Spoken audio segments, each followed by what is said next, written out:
Você sabe qual é a melhor cidade do mundo? Na leitura de hoje, nós vamos aprender sobre ela.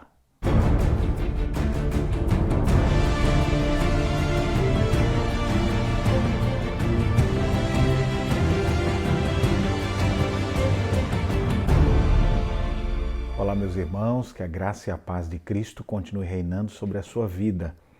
Nossa leitura hoje está no livro dos Salmos, os Salmos de número 48 a 50. O Salmo 48 é um salmo dos filhos de Corá. Neste salmo, ele fala da alegria que toda a terra tinha em saber que em Jerusalém estava o templo do Senhor, o lugar onde se invocava a Deus. Então ele diz: grande é o Senhor e muito digno de ser louvado na cidade do nosso Deus. Seu santo monte, belo e sobranceiro, é a alegria de toda a terra. Esse salmo já inspirou muitas outras canções, inclusive da nossa época, de exaltarmos o nome do Senhor pela sua grandeza. Como é agradável estar nesse lugar. Todos queriam estar em Jerusalém, a melhor cidade de todas. Sabe por quê? Porque lá estava o templo do Senhor. E hoje, pastor, ainda é Jerusalém? Não. Hoje nós aguardamos a cidade que tem fundamentos, a Jerusalém celestial. Cristo declarou que foi nos preparar um lugar. Tudo aquilo que Jerusalém representou por causa do templo do Senhor foi cumprido em Cristo. E hoje aguardamos novos céus e nova terra, onde habitam a justiça. Que você também possa almejar conhecer a melhor cidade do mundo, que não é nenhuma das cidades aqui da terra, mas é a cidade celestial que Deus tem reservado para todos aqueles que o amam. No Salmo 49, nós temos os filhos de Corá entoando uma canção que dizia no seu coro: por que hei eu de temer nos dias da tribulação, quando me saltei a iniquidade dos que me perseguem, dos que confiam nos seus bens e na sua muita riqueza se gloriam?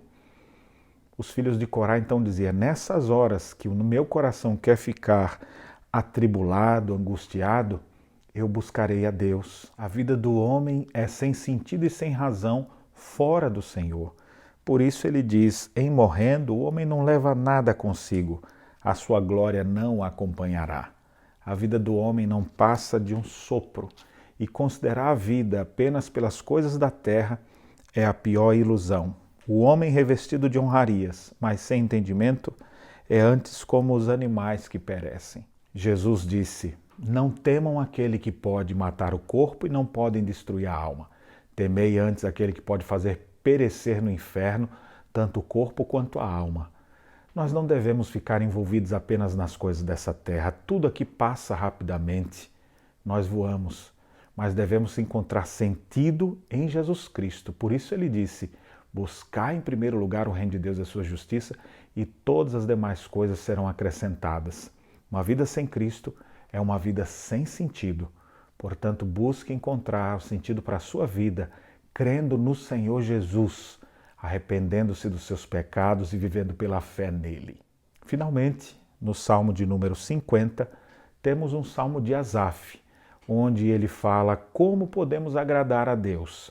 Na primeira fase do Salmo, ele nos mostra que não é por ritualismo, não é pelo que nós fazemos que vamos agradar a Deus, mas devemos fazer isso com ações de graças, ou seja, não é fazendo, é falando. Falando o quê? Oferece a Deus sacrifício de ações de graças e cumpre os teus votos para com o Altíssimo. Invoca-me no dia da angústia e eu te livrarei e tu me glorificarás. Ou seja, não é pelo que você faz, mas é pelo que Deus é. Então declare isso, agradeça a Deus pela salvação, agradeça a Deus pelas bênçãos que Ele lhe dá, invoque a Deus, fale com Deus. É assim que a gente agrada ao Senhor. Na segunda parte do Salmo, quase que antinomicamente, agora é o contrário. Como é que eu agrado a Deus? Ele diz: não é só falando, mas é fazendo. Em que sentido? Então ele diz: de que me serve repetires os meus preceitos e teres nos lábios a minha aliança?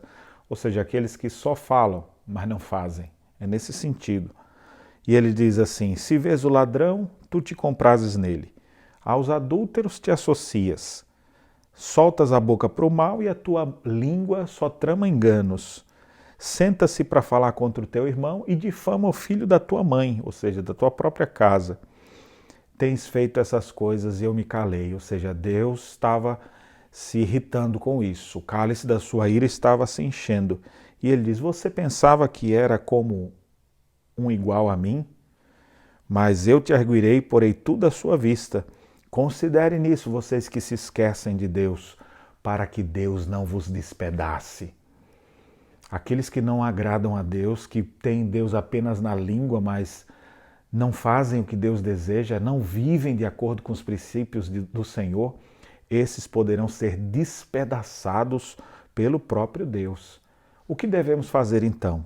O Salmo 23 então finaliza com esses dois contrastes apresentados no Salmo. O que me oferece sacrifício de ações de graças, esse me glorificará. E o que prepara o seu caminho, dar-lhe-ei que veja a salvação de Deus. Então devemos não achar que pelo nosso muito fazer seremos salvos, mas pela graça de Cristo é que nós podemos encontrar salvação. Por isso devemos ser gratos por tudo que Ele fez. Mas não é só falando, dizendo que vai ser isso, aquilo, outro e não fazendo nada.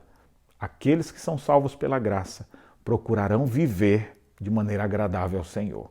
Que você possa buscar viver assim, glorificando a Deus por uma vida firmada em Cristo que se expressa com ações de graças e com viver que prepara o caminho na presença do Senhor. Que Deus abençoe sua vida e as reflexões deste dia.